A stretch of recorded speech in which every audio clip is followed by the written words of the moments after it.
Okay, so I start by recalling what we did last time, in particular the machine learning workflow, as I like to call it. It's not a standard term, and this is Jean's term.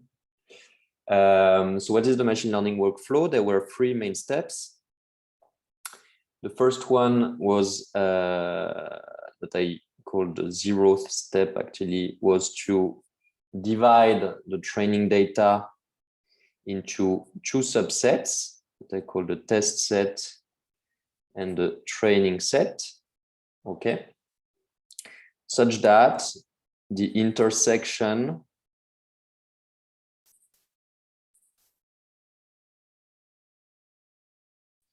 of the training and test set is empty. Okay, they have nothing, they have no samples in common. Okay, then the next step, let me remember, was to define a hypothesis class. Okay, so let me call it H. Okay, and the hypothesis class is what? Is a set of functions parameterized by theta. Okay,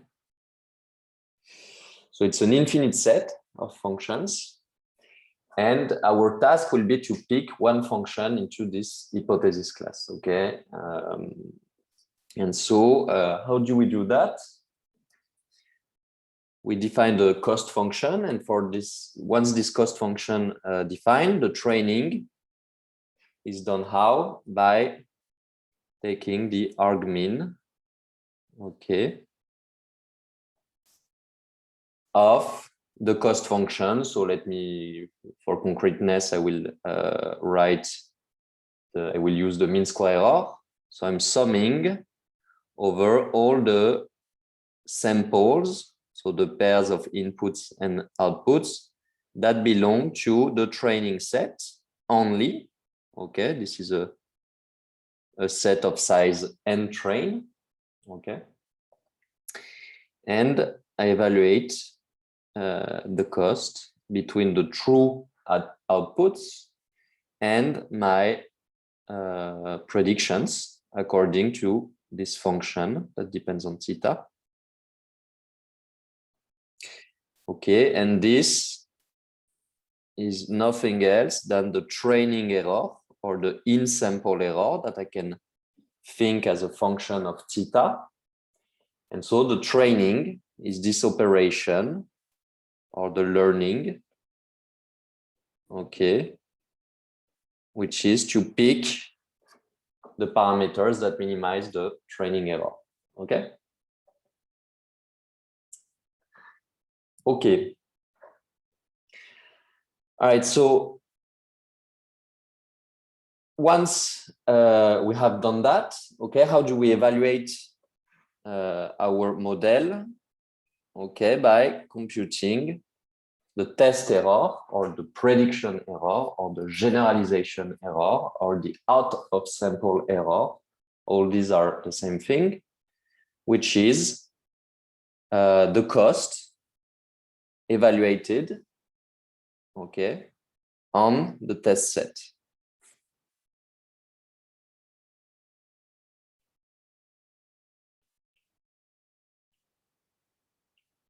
Okay.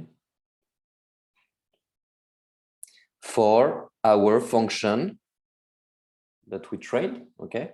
And of course, this parameter, here I write it explicitly once, but keep in mind that these parameters here that we obtained are a function of the training set, okay? Because they were obtained as the minimizer of the cost function evaluated on the training set. So if you change the training set, these parameters that you learn are changing, okay?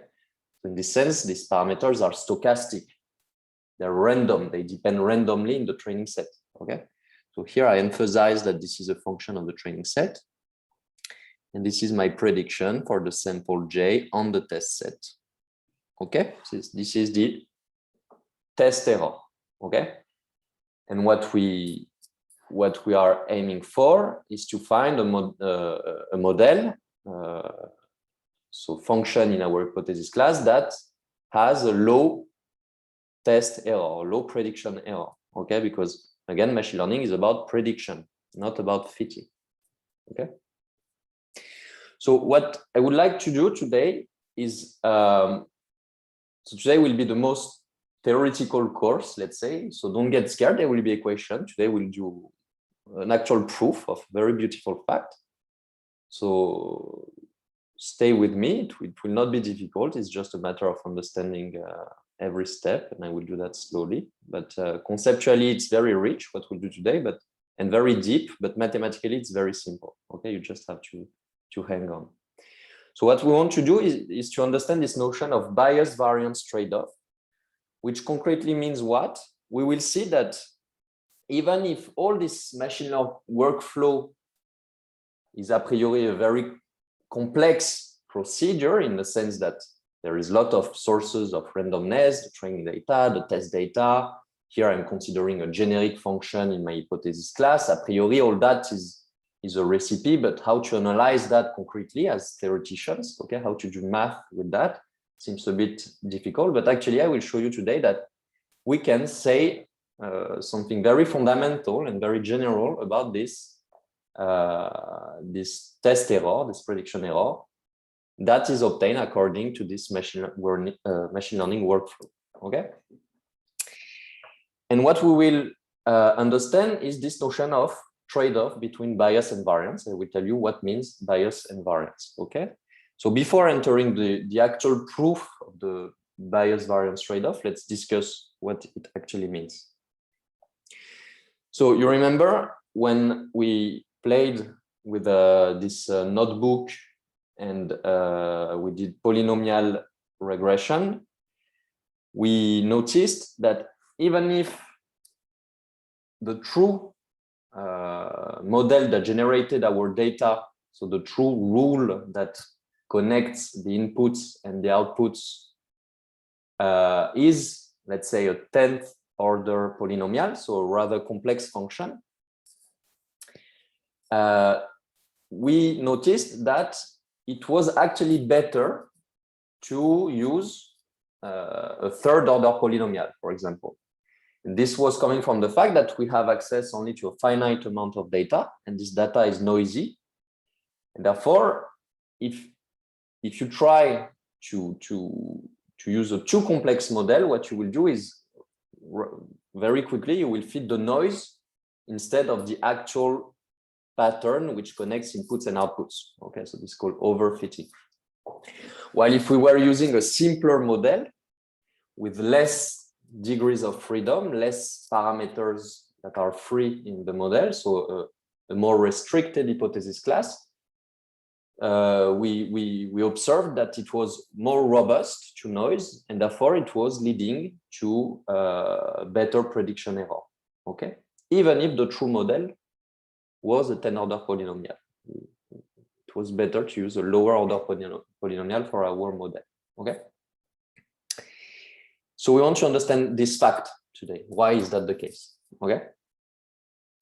So I will start with some illustrations that are found in the notes that you have access to, okay? I will comment them and then I will do the proof, okay? All right, so this is the first illustration I want to discuss. So what is that?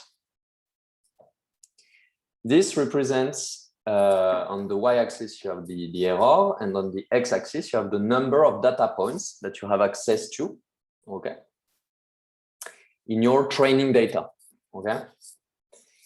And so a very generic picture that you would obtain in essentially any machine learning problem is this. So let's see what this means.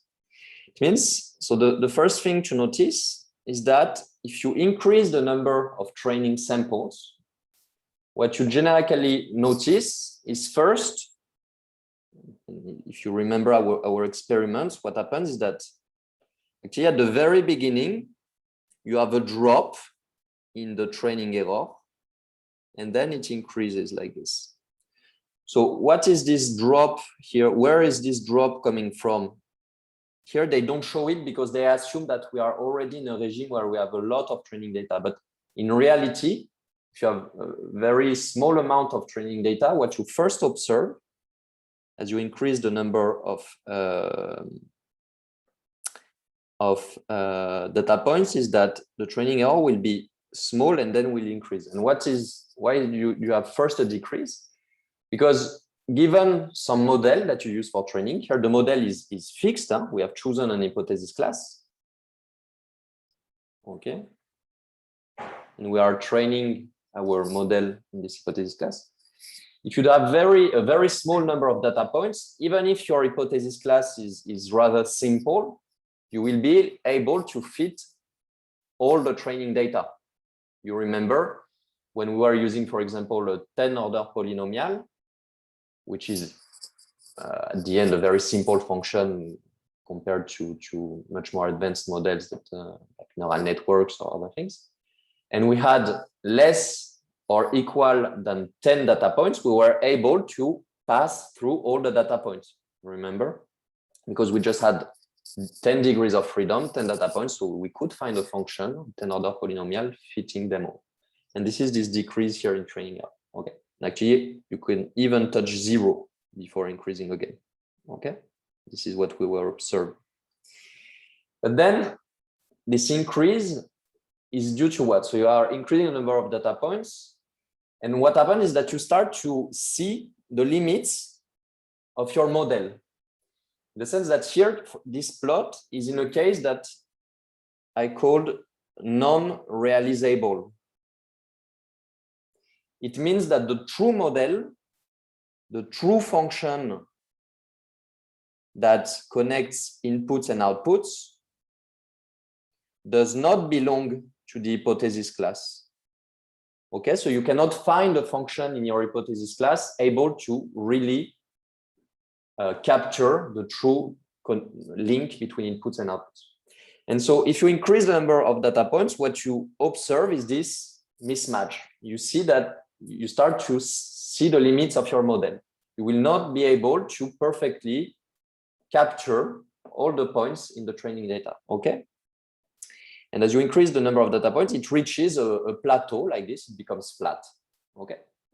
And at the same time, what happens if you were to plot the prediction error that you would obtain on the test set according to your model for a given number of data points in the training data, and you increase the number of data points, you would see the test error would decrease, okay?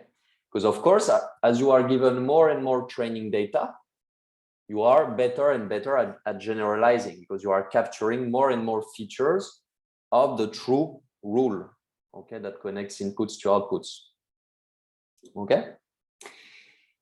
And as the number of training points goes to infinity, these two curves at some point would match, okay? They would reach a plateau and stay constant, okay, in the limits of infinitely many training samples. And this error here, okay, this ultimate error that you cannot beat with this hypothesis class is called the bias. This bias is what? It's the best error you can aim for, given that you are using a model in this hypothesis class, okay? So this quantifies, if you want, it's a quantification of the mismatch between the best function in this class and the true function that connects inputs to outputs, okay? So in the case where you would be in the realizable setting, which means that the function does belong to the hypothesis class, this bias would be 0. If you had enough training data, at some point, you could completely learn the function. And because this function belongs to your hypothesis class, you would completely capture it. And you would have no mismatch between what you learned and the actual function. The bias would be 0. But in general, this is not the case. Okay.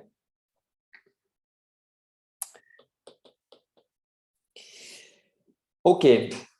And now you have another important quantity, which is here, which is for a finite number of data points of training samples.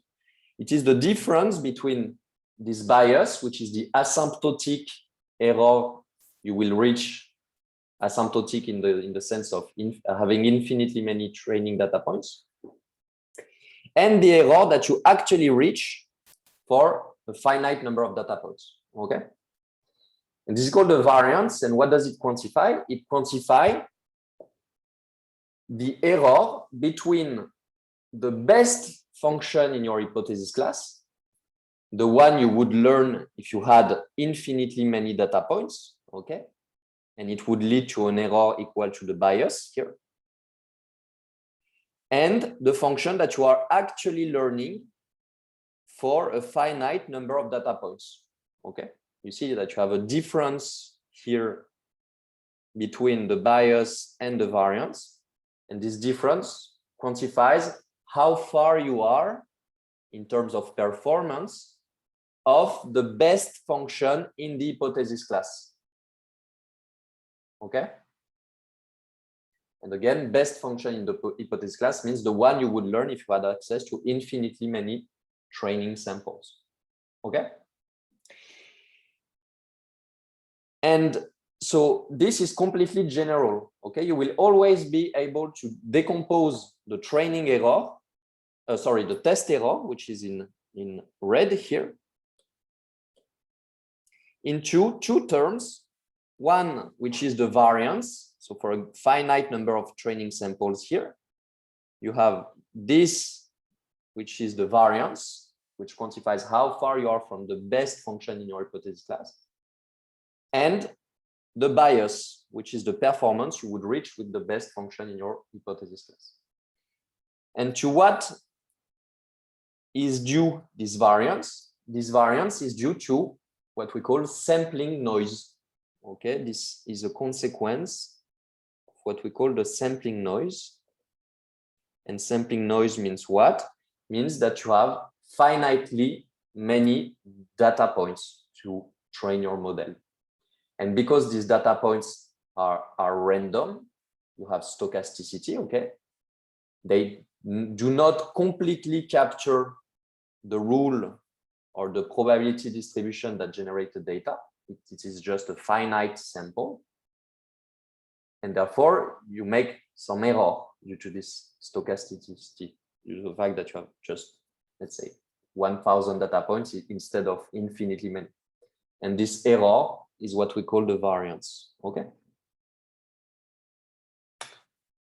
Okay. Is there a question? Okay, last thing I want to mention here, the difference here between the training error and the test error is a quantification of what we call the overfitting. Because if the difference between training and test error is high, it means that the performance that you get on the training data is very different than what you get on the test data. Which means what? Which means that on the training data, you are actually mostly fitting noise, something which you will not find. Let's say you will not find the same patterns in the test data because this is pure noise. Okay, so if this difference between training and test error is high, you are in highly overfitted regime. You are fitting mostly noise. While you see, if you have very many data points and you are here where the difference between training error and test error is very small, it means that the performance that you observe on the training data is extremely representing what you would get on new fresh data, which means on the test data, which means that your model did not capture the pure randomness in the training data. It did not capture this noise. It captured only things that are found also on new data, on the test data, which means actual features of the data, which means something connected to the true rule connecting input and output. Okay, so you're not overfitting in this region. Okay. But I'm wondering, because the text data also contain the noise, right? Mm-hmm. So how can we say that when the error between the test data and the training data is more, so that it's not overfitting? Or Because so there is noise in the training data, but imagine that I give you infinitely, like a very large amount of training data. This noise will be averaged out if you want, okay? If you are training a model on a very large amount of data, the only thing you will capture are things that are statistically present in all the data points, while the noise is something purely random that depends on the data points, okay?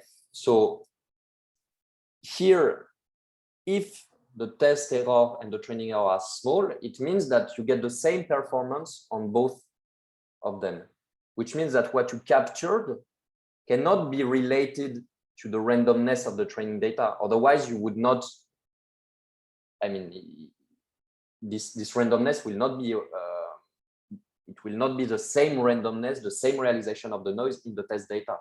So if you were fitting this, it would lead to errors on the test data. While you see if the performance on the two sets is the same, it means really that what you capture is not noise. It's actual information about the model. Is it clear? yes. Okay. Let me close the window.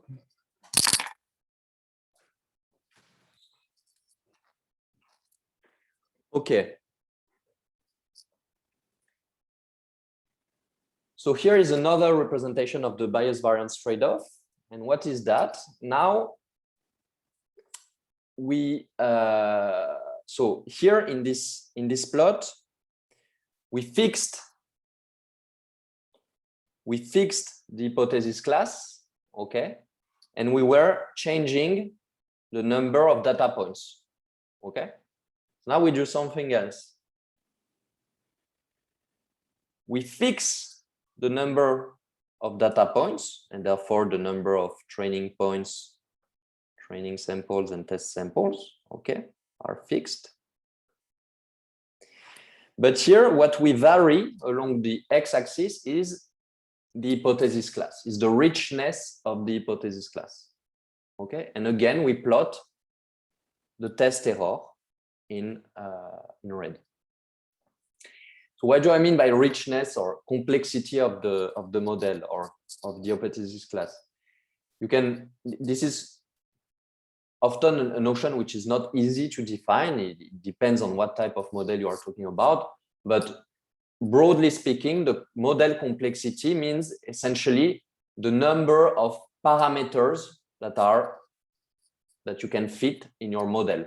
So typically, if your hypothesis class is defined by theta, which is a m-dimensional vector, an hypothesis class with m1 less than m2 is less complex. So the hypothesis class with m1 is less complex or less rich than the hypothesis class with m2. When we are doing polynomial regression, the hypothesis class of third order polynomials has 4 degrees of freedom that you can fit. It is less complex, less rich than the class of 10th order polynomial, which had 11 parameters to fit. Okay. All right. So we fixed the training, the size of the training data. Okay. And we consider richer and richer hypothesis classes.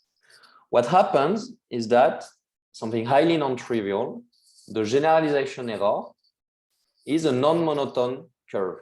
Okay. So it will typically decrease.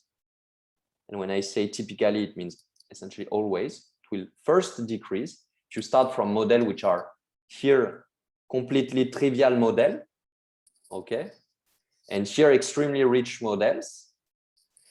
For completely trivial model, you will not be able to predict anything. You are not able to capture anything about the true relations between inputs and outputs. And as you increase the model complexity, you are able to capture more and more features of the actual true function connecting inputs and outputs. And here there is a moment where you have a point where the gradient is 0. Okay, you have a minimum. And then it increases again. Okay, and this is a priori unexpected. You could think naively that if you increase the model complexity, you have more and more degrees of freedom to fit your data. You will do better because you can capture richer functions. But this is wrong. And this is what we tried to understand last time with our experiments, because at some point, your model becomes extremely sensitive to the sampling noise, to the randomness inherent to the fact that you have finitely many data points and that this data is noisy. Okay, that we call globally, the fact that it's finite and noisy, we call that the sampling noise. We put that under the same name.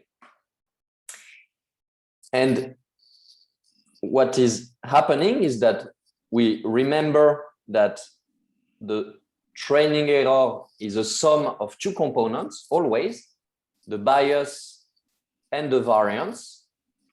And what happens is to understand this non-monotone behavior, we can plot, okay, the bias and the variance, at least conceptually, because it's not something you can access a priori, but we will see in 5 minutes that we can compute things, and this is really beautiful. But let's say we could compute this bias and variance. What the behavior, the genetic behavior is the following. The bias is always a decreasing function of the model complexity. And this is very natural. And actually your naive guess, if you don't really think about it, the naive guess that tells you that the prediction error would only get better when you increase the model complexity, which is wrong. But this naive guess is actually coming from the fact that the curve you have in mind is this bias, which is decreasing. This tells you what? This tells you that as you increase your model complexity, if you had access to infinitely many data points to train your model, which means you could completely capture, could completely average out the noise of the data, there would be no more sampling noise. Then as the model complexity increases, you can capture richer and richer rules, functions f true. Okay, you can get closer to the true function because your hypothesis class is getting bigger and bigger. And so you can get closer and closer to the actual function you are trying to learn. Okay. So the bias always decreases when the model complexity increases. But there is a price that you pay when you increase the model complexity. And the price that you pay is that instead the variance is a monotone increasing function of the model complexity. And again, what is the variance? The variance is a measure of the sensitivity of your model to sampling noise. And here we said that the training data is fixed. So the sampling noise is what it is. We have, let's say, 10,000 data points to train, and we have no more. So we have to deal with that. And this data is imperfect. It is corrupted by noise. It is finite. We have to deal with that.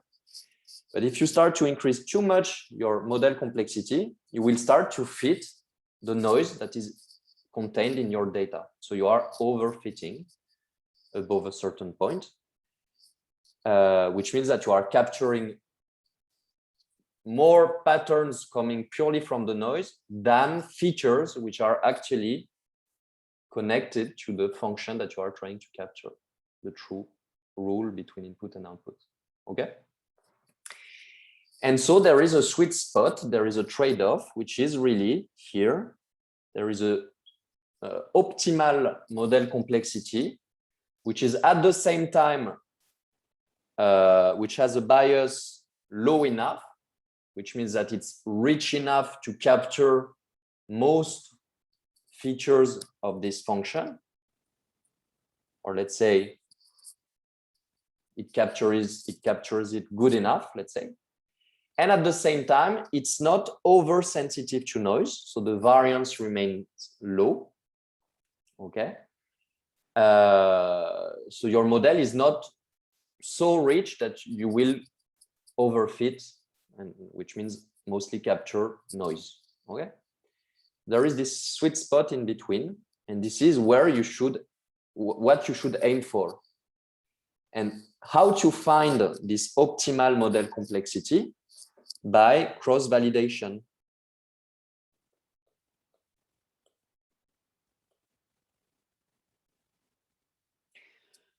How do you do that? Again, let's say you select 3 possible hypothesis classes, like we did, polynomials of order 1, 3, and 10. You train your, given your finite amount of training data, you train your 3 models, and then you test each of them on your test data, and this fits a number. You evaluate their performance by obtaining the prediction error on this test data. And you should select the one with the lowest prediction error, which means the one which is closest to this sweet spot. Okay.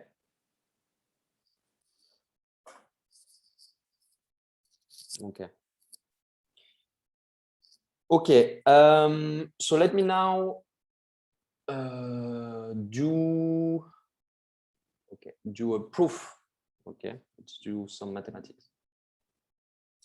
Okay, here is a final picture. Maybe I can quickly comment it. It's just another representation of the same effect. But imagine that in the space, the abstract space of all possible functions in the universe, of all possible models, okay,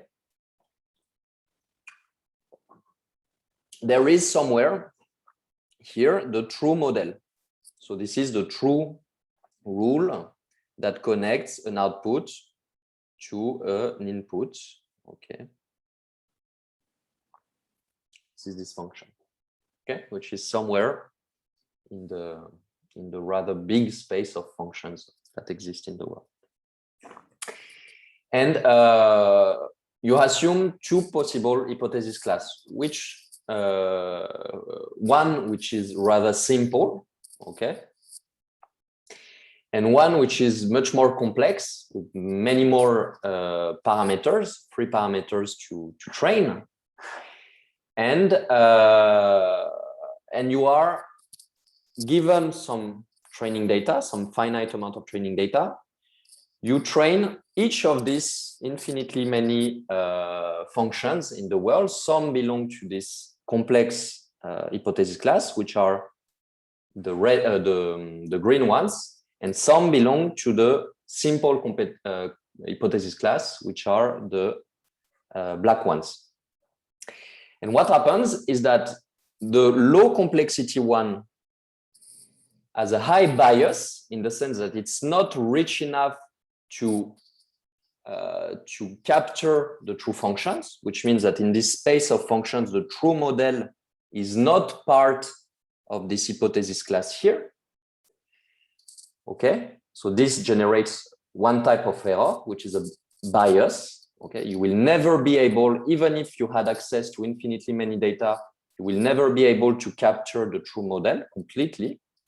Okay, because you are restricted to this smaller subclass of functions. But at the same time, because this function has less degrees of freedom, if you start to change the training data, okay, so if you start to sample data and each time I give you a new training set and you evaluate your model on this new training set, you get lower fluctuations. Okay, so each realization of your model, each time you train one, you get a new version of your model, a new theta hat, if you want. This theta hat is a function of the training data. So if I change the training data, the theta hat changes, and therefore your predictive power changes.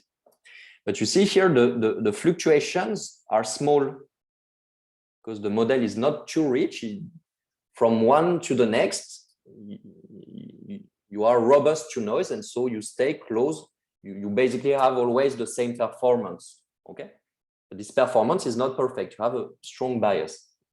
Instead, if you consider a much richer class of functions, which are this huge space of green functions. In theory, you could capture the true model if you had access to infinitely many data points, because the true model belongs to this class. But the problem is that the data is finite, and therefore, for some realization of the training data, maybe you will fall here, okay, due to noise, or maybe you will fall here, or maybe here, okay? And so this quantifies the fluctuations, okay? And so this error, the fact that you have high fluctuations due to the sampling noise, high sensitivity to noise, is what leads to variance, okay?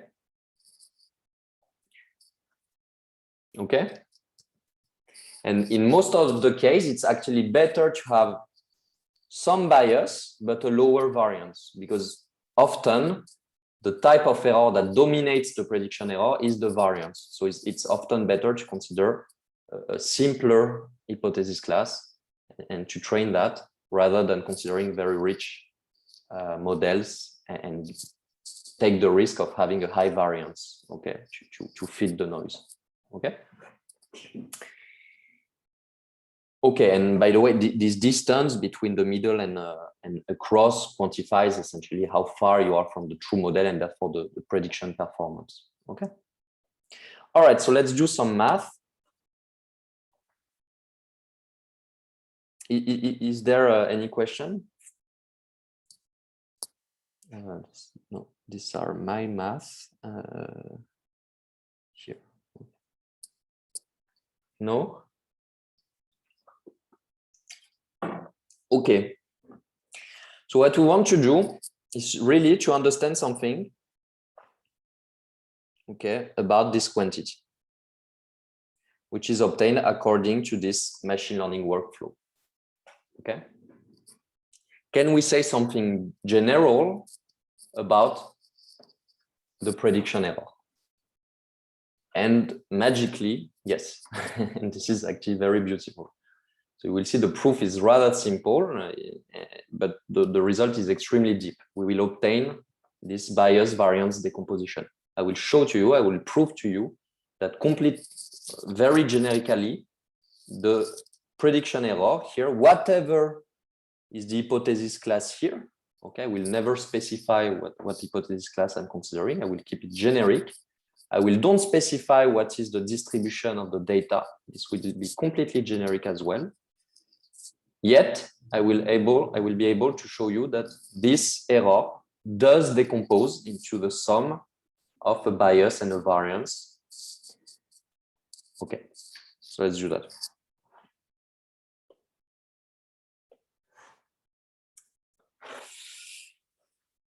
Okay, so let me see if I can do it by heart. If I can remember how it works. I think I do. So the idea is that, okay, of course, we cannot say anything for a specific realization of the training data and all that. Okay, we can only say things in average. We are statisticians. Okay, so let's do statistics. When we do statistics, what we like to compute is an average quantity. Okay, so what I want to compute, really to study, is the average. Okay, that I will denote like this. This means expectation. Okay, of the generalization error. So the expectation with respect to what? What is the randomness here? So this prediction error is a random variable, but random in what? Okay, what fluctuates? This prediction error is a function of the data.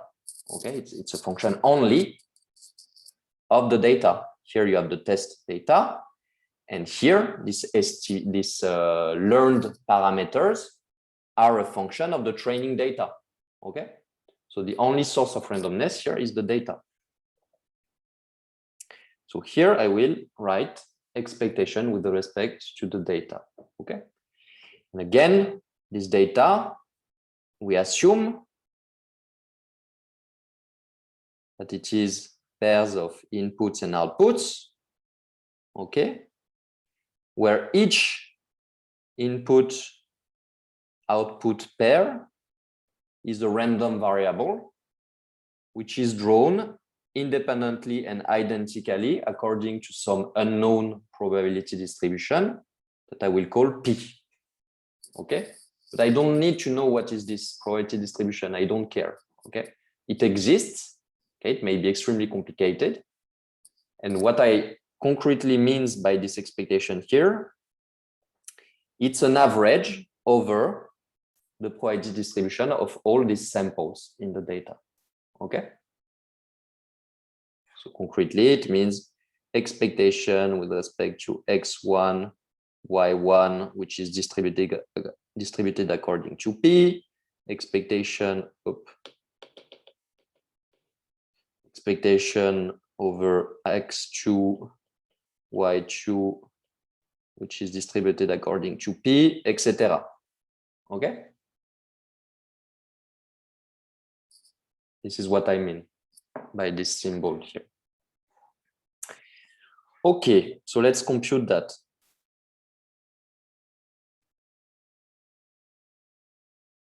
So let me concretely write what it means. Okay.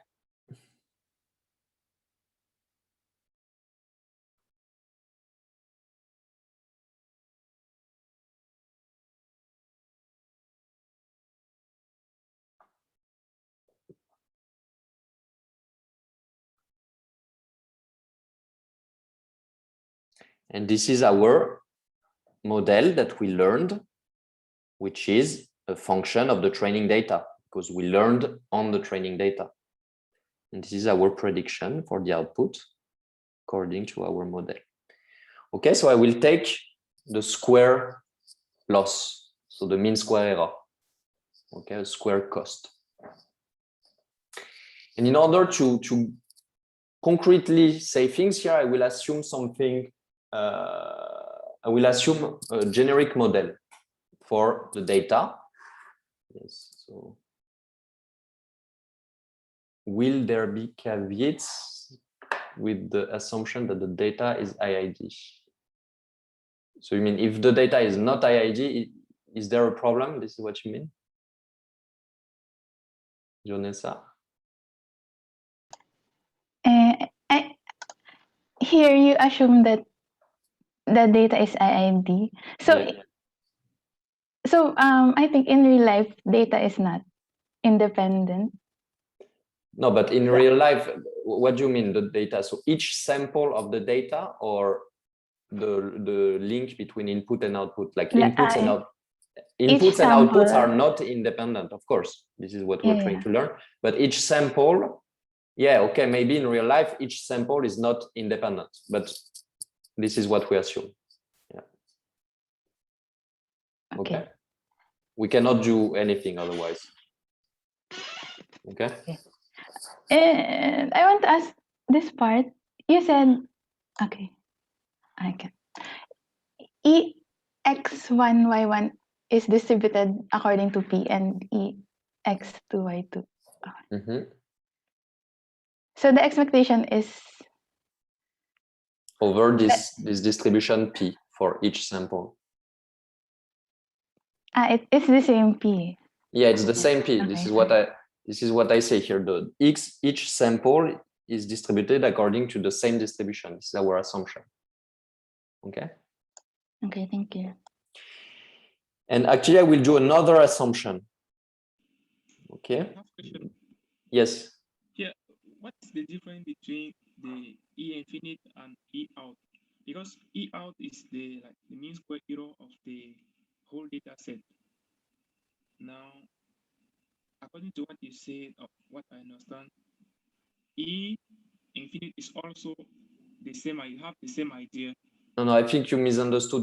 The E infinity is not an error. It's an expectation with respect to the data.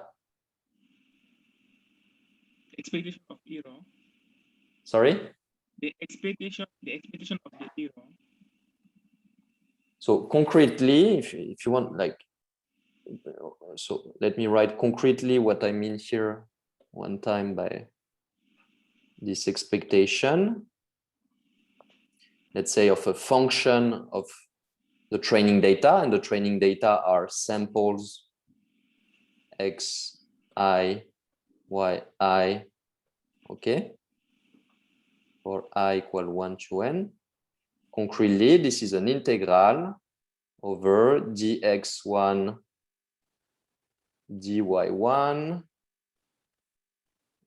So it's an integral over the product from I equal 1 to n of dxi, dyi of p of xi. This is the joint distribution of xi, yi, okay, of my function that depends on all the xi's, yi's.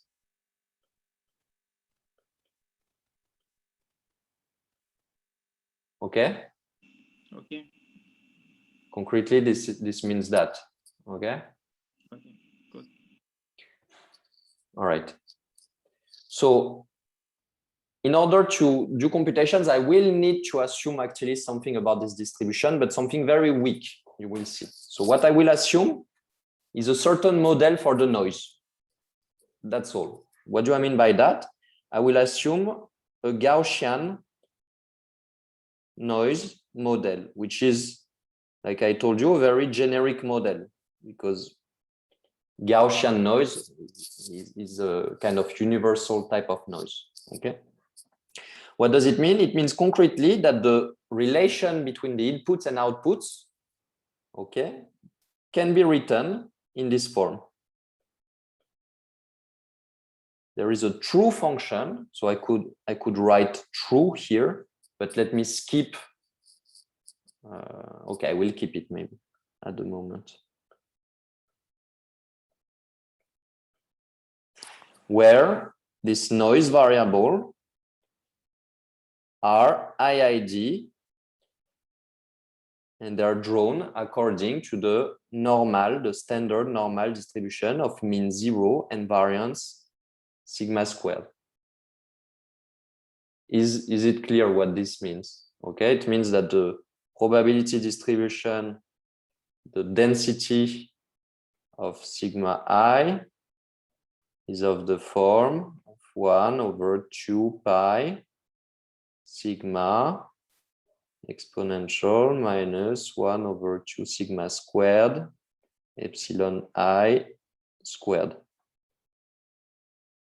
Okay. This is the probability density function of the standard normal distribution of variance sigma squared. Okay. So I will assume nothing on this function f true. This can be completely general, but I will assume that the noise is additive and Gaussian. Okay. It's the only thing I will assume. And this is a very generic assumption. Okay. All right. So if I do that,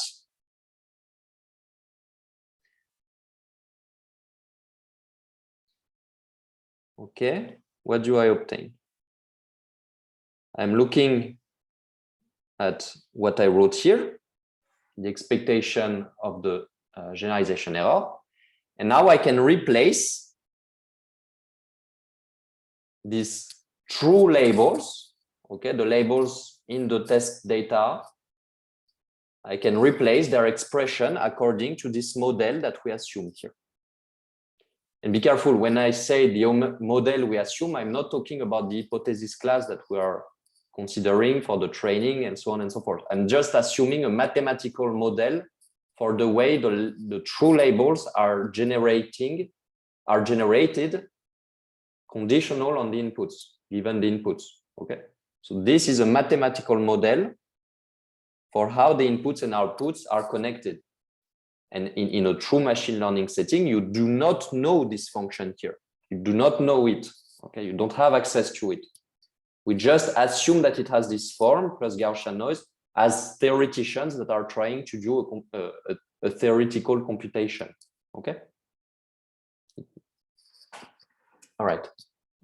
The model that we use here for prediction and that we trained is this one, which is not the same. Okay. This can be completely different from the true function here. Okay. All right. So what I obtain is that the expectation with respect to the data of the generalization error is the expectation. Now I will just write these two means the sum over all the samples in the data set, which is what I wrote here, of, so I replace the true label by the mathematical model for its generation plus noise minus our model that we trained, and that depends on the training data. Okay, squared.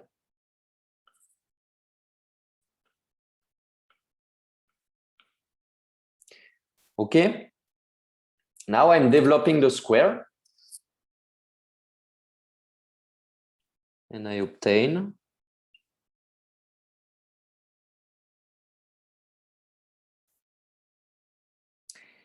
epsilon I squared, and I'm considering this as a single term that stay together. So I obtain plus this term to the square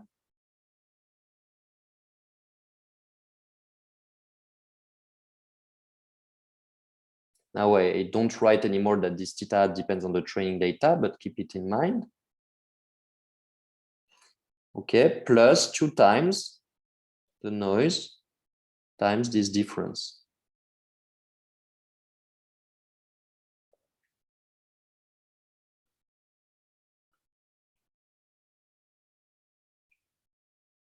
Okay, and now I use the linearity of the expectation.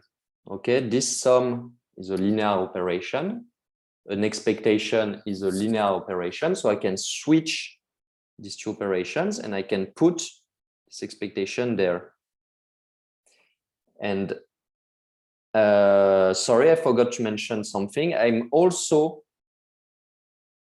taking the expectation with respect to the noise. Okay.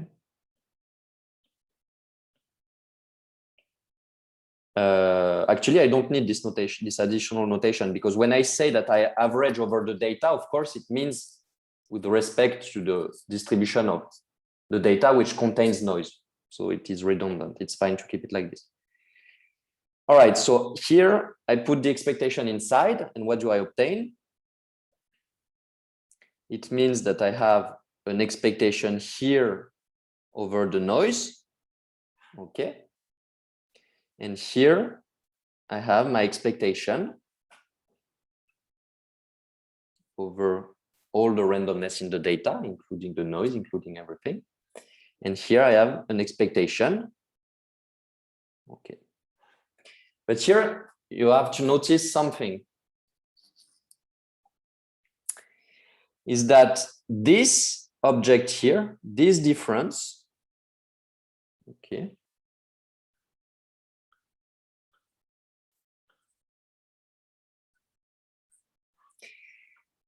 this difference is a function of what? It's a function of the training data through this theta hat, and it's a function of the test inputs, okay, this xj's.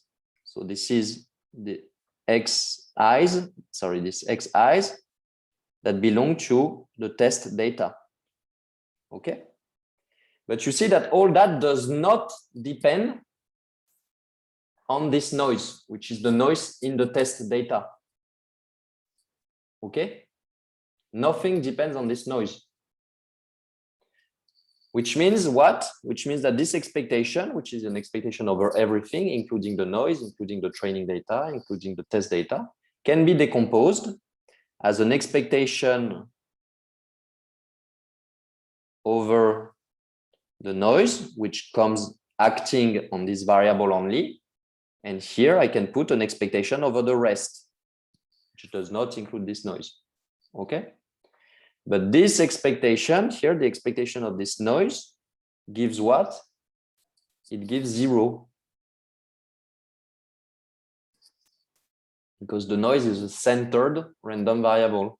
We assumed that it had 0 mean. Oops. Okay. It has 0 mean, and it is not correlated to this difference here. So when I average, I obtain 0. Okay, so this is the first step of the proof. Which means what? Which means that all that simplifies into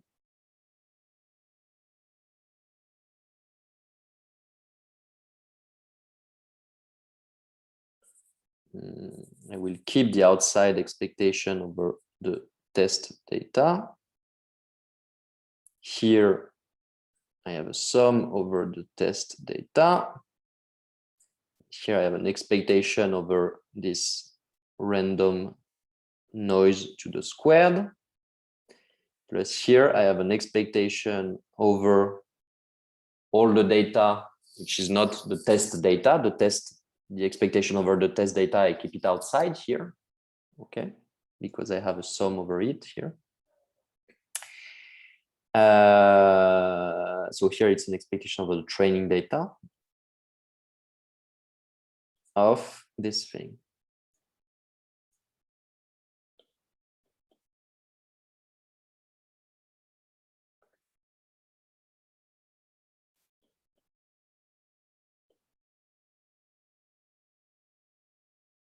Okay, so one big chunk has disappeared due to the fact that the noise in the test data is completely uncorrelated with all the training data. All right, what is this quantity? It is the expectation of the noise to the square. Okay, this is the variance. Because the noise is centered, this is the variance of sigma I. Okay, which by definition is what? Is the mean of sigma I squared minus mean of sigma I to the squared, but this mean is equal to 0. Okay. So here, this is really the variance that appears. And this variance, we called it, sorry, here I'm mixing notations. This should be epsilon.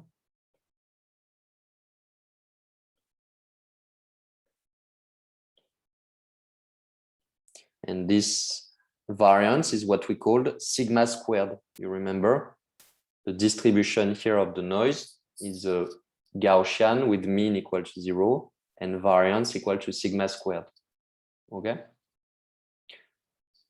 So this object here is sigma squared. All right. So now what I do is something completely trivial. Okay.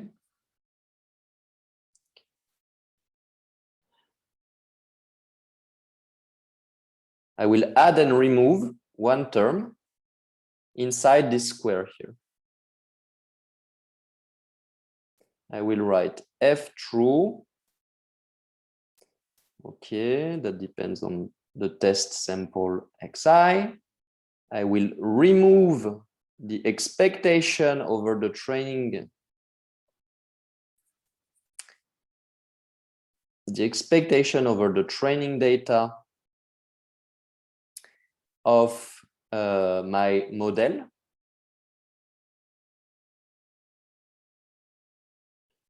Okay. I will add again the same thing. So I'm just adding 0. So I can do that always. And I have the last term here. Okay, all that to the square. And now I combine this term with this one and this one with this one. Why? We will understand very soon, because by combining these terms together and computing these expectations, we will see what we obtain is something that we will define as the bias and something which will be the variance. Okay, so let's see. All that gives me an expectation over sum over the test set. of sigma squared plus, so I develop the square, okay. This is the training data. So I have my first square, which is f true, okay, and I will just write now x with an index I like this, which means f true applied to the input xi in the test data, okay, just to make it lighter, minus the expectation of my trained model.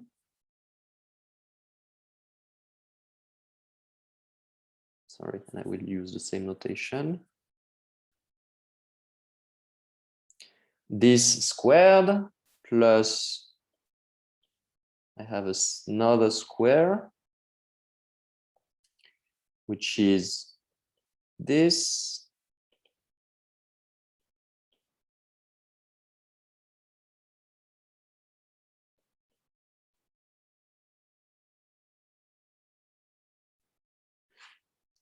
Plus 2 times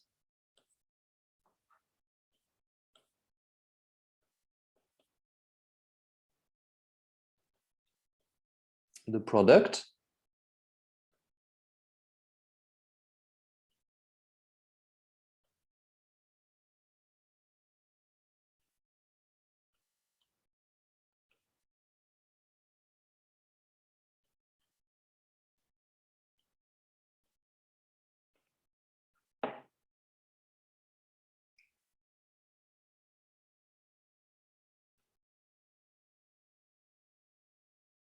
and that's it. So it looks even more complicated, but let's see that it goes, it becomes actually simpler. So first, let me comment on the last term here.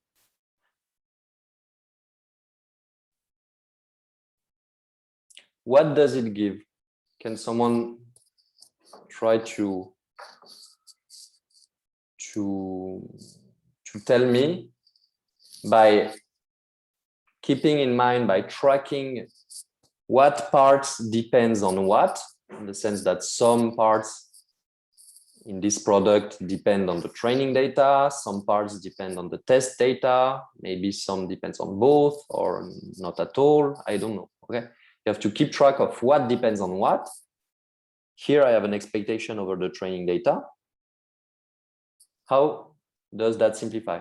Okay, so also if this, my notation is not clear for some of you, here you see some of you may be confused because I'm taking an expectation over the training data 3 times, here, here, and here. But it's just that if you want, you can, when I take an expectation, if you want, I'm doing an integral, so I'm summing over dummy variables, right? So this expectation means an integral over dummy variables that are entering this theta hat, okay? So I can think of this function here as a function of dummy variables, which represent samples from a training data, a training set, and I'm averaging over this training set independently of what I'm doing here or of this expectation. Is that clear?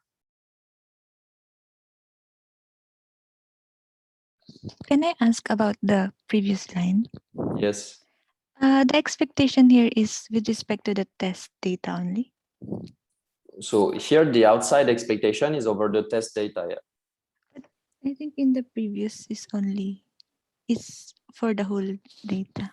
Yes, but here I have put the expectation over the rest, which is the training data only, if you want. Yeah.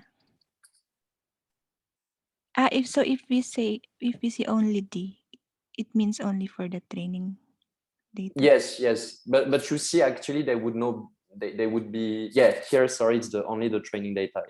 Okay. Yeah. Thank you. So here it's the test. So let's think for a second.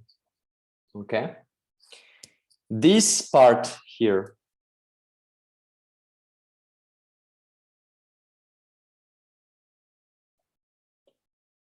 is a function of what? It is the true function applied to a sample from the test data. So it's a function only of the test data, right? And actually in this case of a single input of the test data, okay? This object here is a function of what? It is a function only of the test data as well, because I have averaged over the training data. So it's not anymore a function of the training data. Okay, again, this is an integral over the distribution of the training data. So because I have integrated over the training data and its distribution, it does not depend anymore on the training data. So it's only a function of the test data. Okay. Here I'm averaging over all possible training sets for this model. Okay. So I'm averaging my model over all possible realizations of the training data. Okay. And this gives me a kind of average prediction or asymptotic prediction, what I would obtain if I had infinitely many data points. Applied, this is the optimal predictor, the optimal model in my hypothesis class, okay, the one I would obtain with infinitely many data points, applied to a sample from the test data. So it's only a function of the test data, okay? Here is the same. This is just the same as this thing, so it only depends on the test data. And here is a function of what? Of the training data and the test data this time. So all D. Because you see, this one was not averaged over the training data. So it's, here my parameters theta really depend on the training data that I consider, and the average is outside here, is outside of this parenthesis. Okay. But you see, because all that, these three terms do not depend on the training data, by linearity of the expectation, this is a linear operation, I can put this expectation here. Okay. And what does it give? It gives me, okay, it gives me 0, because you see, this parenthesis gives me, the parenthesis which is there, gives me expectation detrain of f theta I minus the same thing.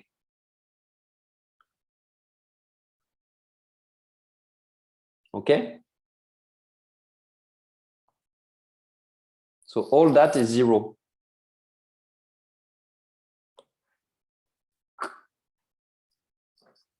And essentially I'm done. Let's see, what do we get from all this result?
Okay, I have an expectation of a square, and I have the expectation of another square, this one,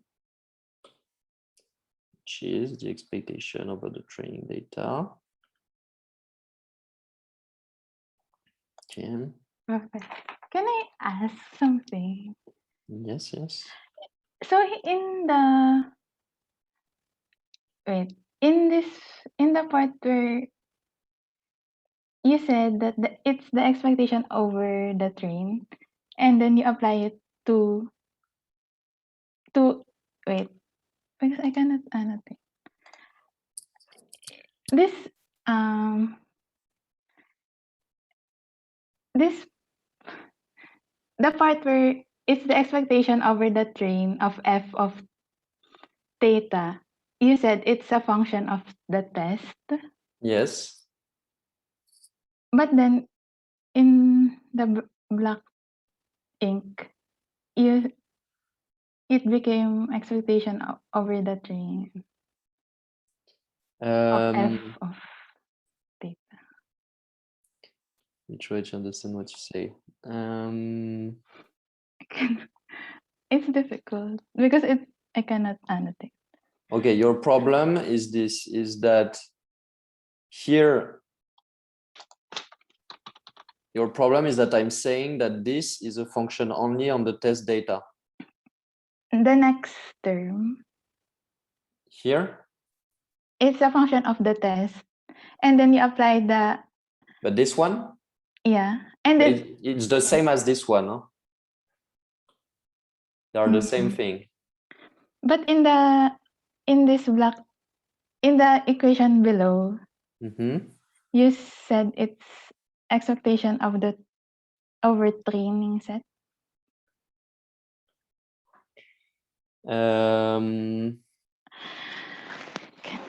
Okay. Okay. So what I'm saying is that this thing here alone, okay, is a function of the training data and the test data of everything. But now, because I'm averaging over the training data here, the result is a quantity that depends only on the test data now, because I took an average over the training data.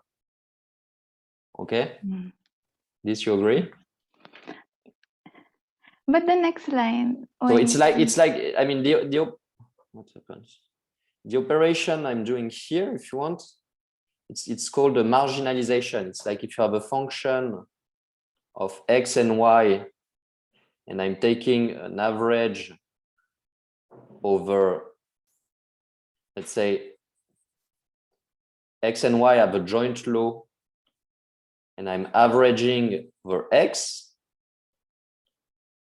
what I obtain is a function of y only. You agree?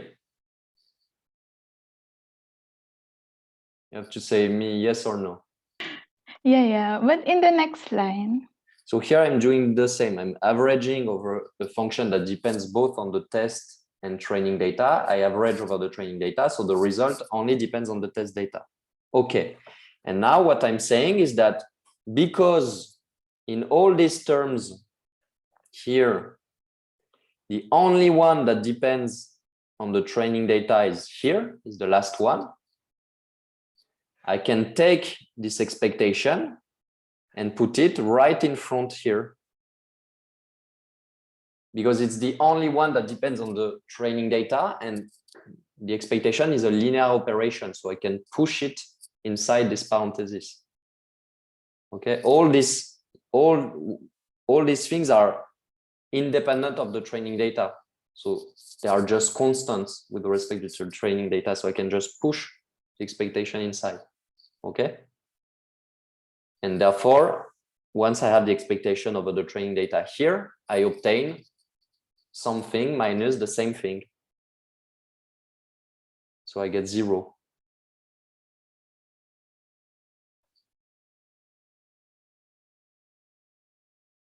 Okay.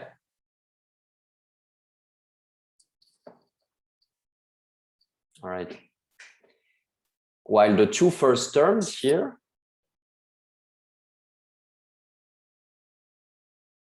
okay, here and here and here, the three first terms, they are non-zero. They are here.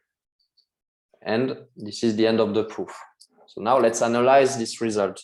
Okay. And all that is equal to the expectation over everything, all the randomness of the data, training and test data, and noise of the generalization error. So let's see.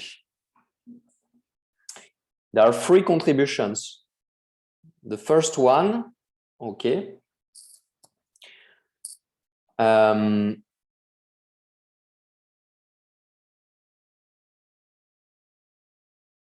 By the way, I can put this expectation here inside because this sum is just a sum over a dummy index. If you want, this is a sum over I equal 1 to n test.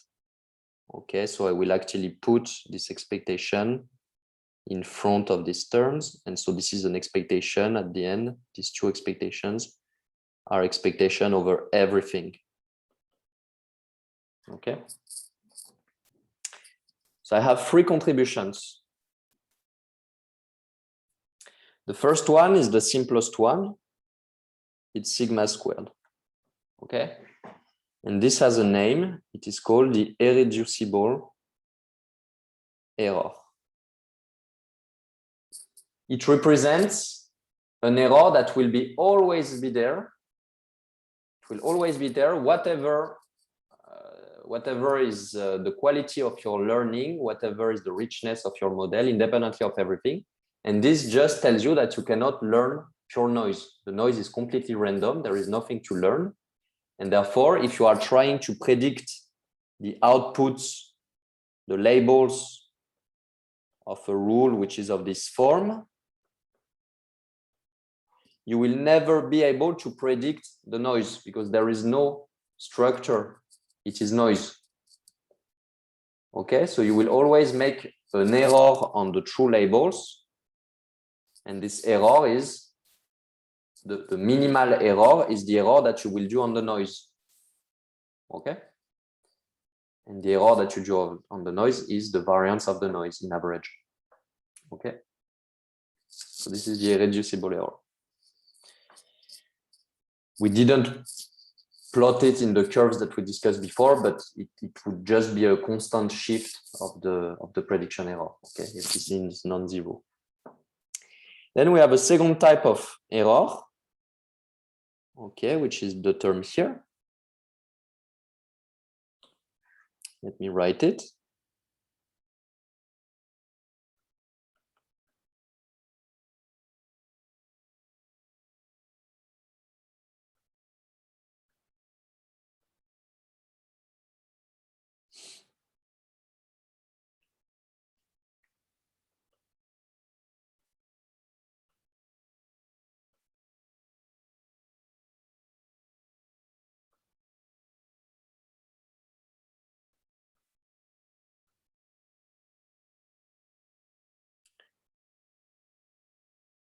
Can someone guess whether this is the bias or the variance? It must be one of the two. And tell me why you think so.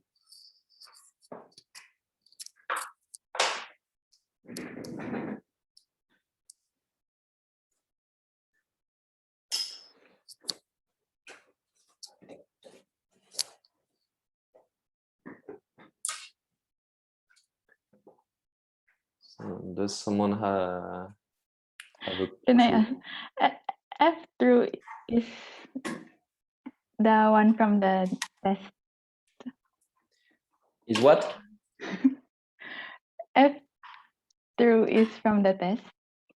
No. So no. You have so the F true is the function, is the true function that underlies the relation between inputs and outputs, is the unknown function that you are trying to capture in some way, thanks to machine learning. But it's a function that you don't know, okay? This is a theoretical quantity that we can compute, that we can write down on paper like this as theoreticians, but it's not something you can concretely compute in general. Okay, the F true is unknown to you. Okay, this is the true function that connects the labels and the inputs. the true complex rule that given an image tells you whether there is a cat or a dog on it. It's a very complex abstract rule that maybe there is no way to write using mathematics, but it exists. It's an abstract object. It's completely unknown. Okay. So is it the bias? Yes, it is the bias. And actually we call even that the bias square because we have a square here. And why is that the bias square? Because, okay, so this is the bias square. Because you see that it quantifies the mismatch, the difference, the squared difference, the expected square difference. Okay, this is in average over the data. Between a true label, okay, without even noise here, this is the true label, okay, if we would like to predict if there was no noise. And the very best estimate of this label that belongs to our hypothesis class. Why is that the very best estimate, the optimal estimate of our hypothesis class? Because it is our estimate averaged over the training data. Okay, and you can think of this statistical average as the limit of the empirical average, where the number of training sample goes to infinity. Concretely, this is 1 over n. This is the limit when n train goes to infinity. 1 over n train. Okay. Of f theta. That depends. Or actually, okay, it's slightly more complicated. You could write it. Yeah, no, it's correct.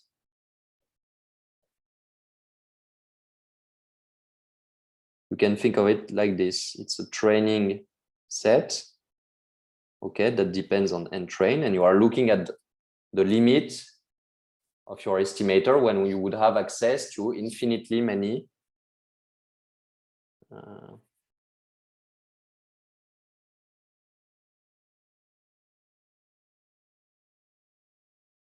training point, okay?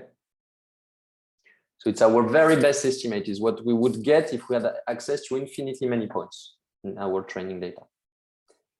And if our best estimate is still not perfect, is not able to really predict the true labels, then this is what we call a bias. Our model is biased, it's statistically biased, okay? It is not able, even in the best case, to capture truly the true underlying function that connects inputs and outputs, okay? And the third term, which is therefore the variance, I rewrite it.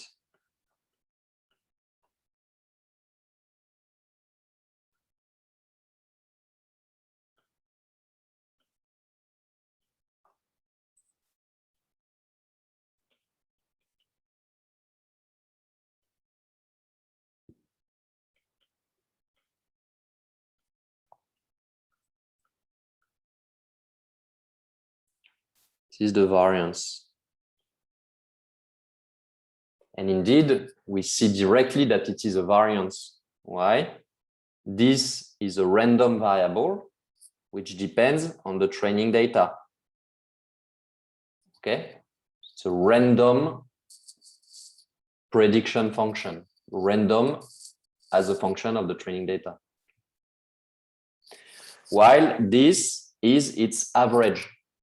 So this does not depend on the training data. This is our best estimate in the hypothesis class. And you see that here we are computing the square deviation between this random variable and its expectation. So this defines a variance. Okay. And this quantifies the fluctuations of your predictions due to finite sampling, due to the fact that you have a finite amount of data and that it is noisy. Okay. This estimate in average how far is your model for a given realization of the training data. How far is it from the best model in your hypothesis class, the one you would learn if you had access to infinitely many data points. Okay. And so this quantifies the sensitivity of your model to sampling noise. Okay, so you see that we obtain completely generally that the expected prediction error can be decomposed in 3 terms: the irreducible error, which is not very interesting. This is just a number that depends on the noise.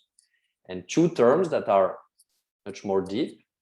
One is the bias, which quantifies how far your best prediction function in your hypothesis class would be from the true function. And the variance, which quantifies the sensitivity of your model to finite sampling. Okay, what are the fluctuations of your model? How your model fluctuates strongly or not due to finite sampling, due to the fact that you have finitely many data points and that it is noisy. Okay. That's everything I wanted to say. Let me emphasize that all this computation, maybe you didn't grasp everything right now, which is fine.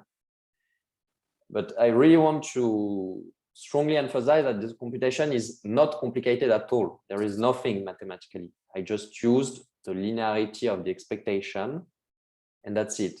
What is non-trivial in all this computation is conceptual. Okay, there are many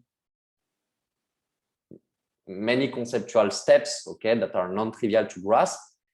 It is important to track along the computation which parts depends on what, okay, in order to obtain the final result. And I very strongly suggest you to repeat the computation, to start from the hypothesis here. So the definition of the prediction error, the model that we assume, which is very generic, which is just an additive Gaussian noise, and to try to repeat all steps, okay, in order to cancel the terms that should be canceled and converge to the bias and variance and really understand what is going on, because it's absolutely fundamental. And this is the only mathematical proof and technical in bracket technical result that we'll do in the course. Okay, from now on it will be much more light in terms of mathematics, but I think it's really important that you grasp this result, because this result is really what underlies all the difficulty of machine learning, is this competition between sensitivity of the model to finite sampling, the variance, and the richness of the model, which allows you to capture richer and richer true functions, true relations between input and output, which is the bias. Okay, and the competition between the two is what makes learning difficult. Okay. All right, so put that in your head, and let me just mention a last thing, is that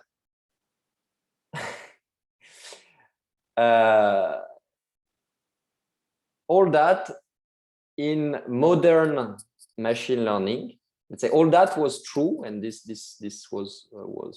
is taught for at least 30 years, and this is true in, let's say, the classical regimes of machine learning. Okay, let's say for rather simple machine learning techniques. But now we are living in a world where we are able to run extremely complex machine learning algorithms, which are parameterized by millions, if not billions, of parameters. And it appears, and this is a quite recent discovery, actually, this is really the forefront of machine learning, of theoretical machine learning and practical machine learning. is that people realized that this theory of bias variance trade-off actually collapses, is not true anymore for very complex machine learning models like neural networks. What do I mean by that is that this is an empirical observation, and people now, theoreticians, are trying to understand what is going on, and it is far from clear, and I will not fake that I know enough to explain to you, okay? Because this is not the case, but be aware that there are things now in the literature, and many people study that, which is called, for example, the double descent phenomenon.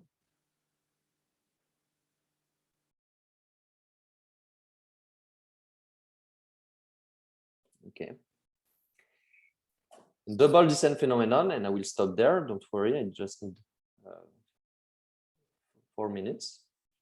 Is actually the observation that if you consider very complex model,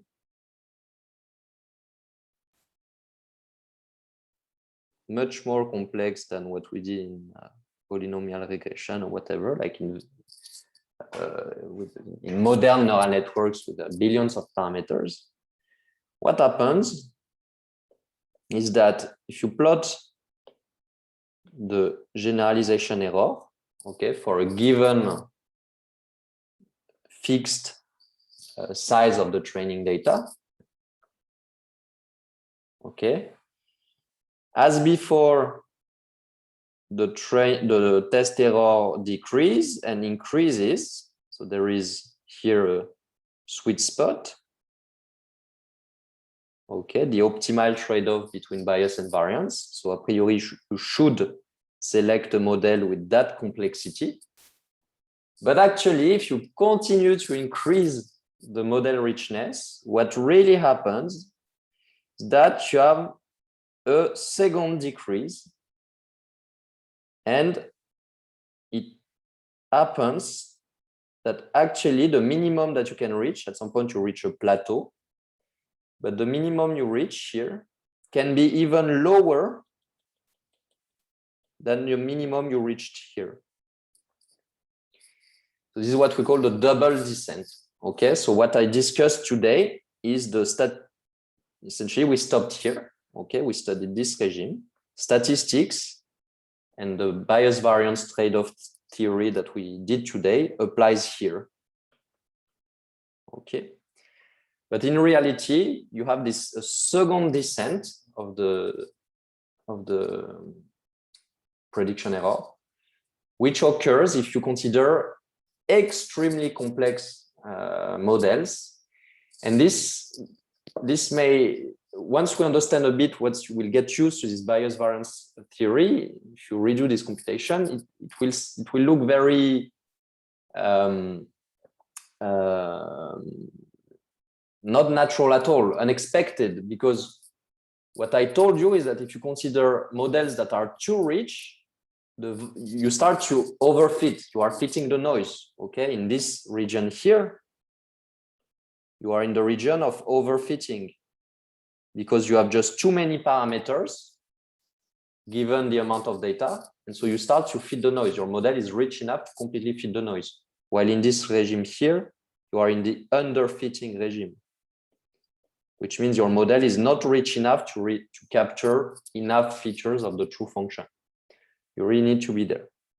But actually, with more parameters,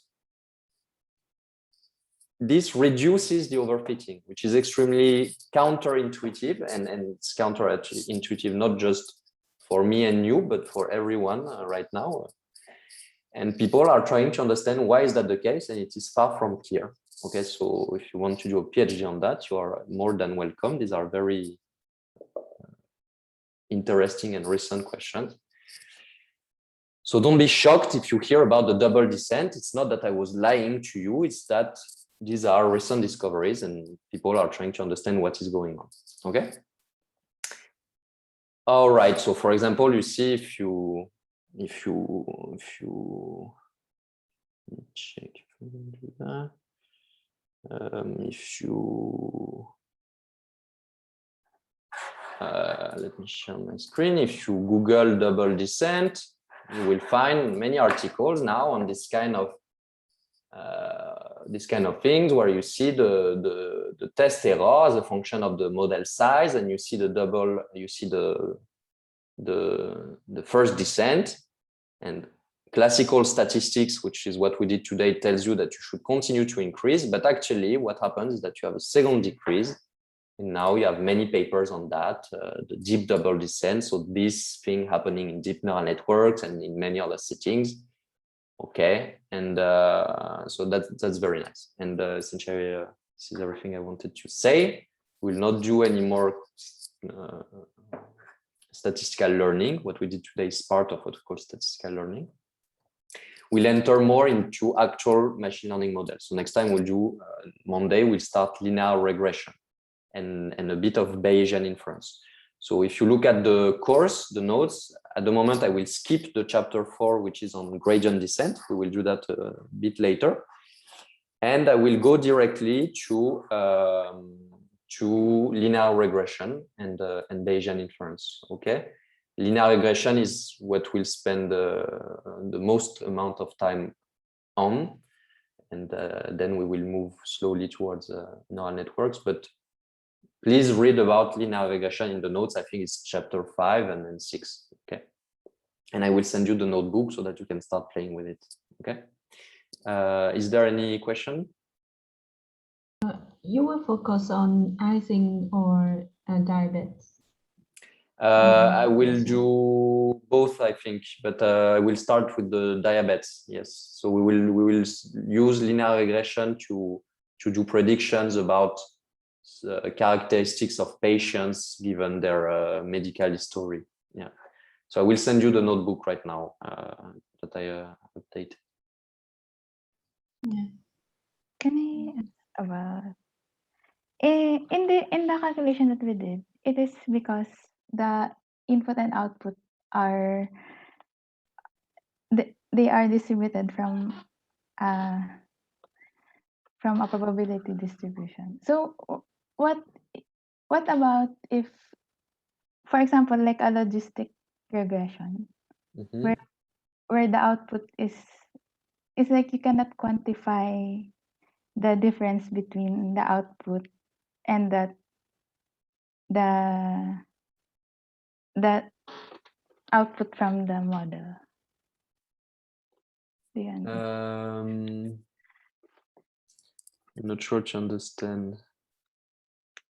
I have a problem with how to quantify, how to measure the error if the output are labels.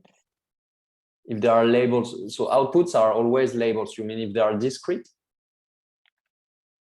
Or... No, more of the, you cannot measure a difference. You cannot measure a distance between. Okay, so in which settings do you have in mind? So if the output are classes, sorry. You mean if there are not numbers? You mean if there are abstract classes, for example, the outputs could be dogs and cats? Yeah. You just need to map these classes onto numbers. You just say you define the class dog to be +1, the associated label should be +1, and cat is -1, for example, or whatever number you want. So you can always map discrete classes onto the natural numbers.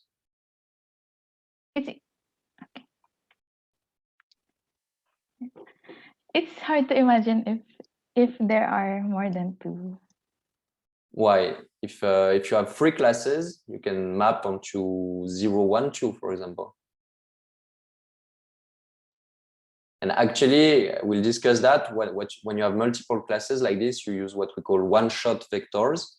So the output in this case is not anymore a scalar, it's a vector whose size is the number of classes, okay? And the vector is encoding the class by putting a 1 at the location that corresponds to the class, and it has zeros everywhere else. So let's say you have 3 classes, you could encode that thanks to vectors of dimension 3, And the first class would correspond to a vector of 1, 0, 0. The second class would be 0, 1, 0. And the third would be 0, 0, 1. So this is what people do.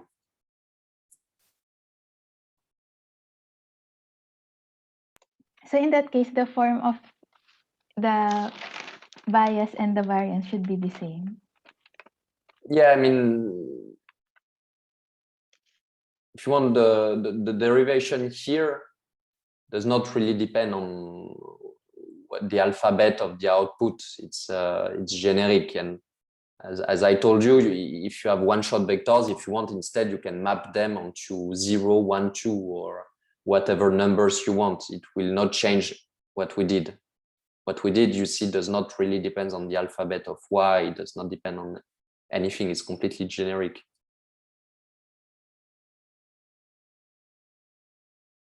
Okay, so if you have 10,000 classes, okay, you can or use one-shot vectors of size 10,000, but you can also map each class onto a different number, and what I wrote applies. Okay, so I'm not saying that all representations are completely equivalent in the sense that the quality of the learning you would get using one representation or another would be the same, but conceptually it's the same. Okay, sometimes there are better representations to use than others, but the derivation we did today is a theoretical result. It's conceptual, and this conceptual derivation you can extrapolate even if the classes are richer than just binary or just one scalar. Okay, it will always be still a decomposition into bias and variance. This will not change. This is universal.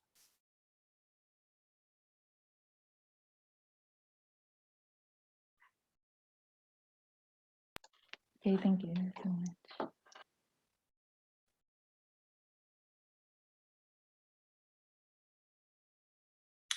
Okay, if there are no more questions, we meet on Monday at 11 a.m. Italy time. And for those who are at ICTP, if you have questions, you can come by group in my office, and I can spend some time to help you, no problem. Okay. Just drop me a mail to check that I'm here.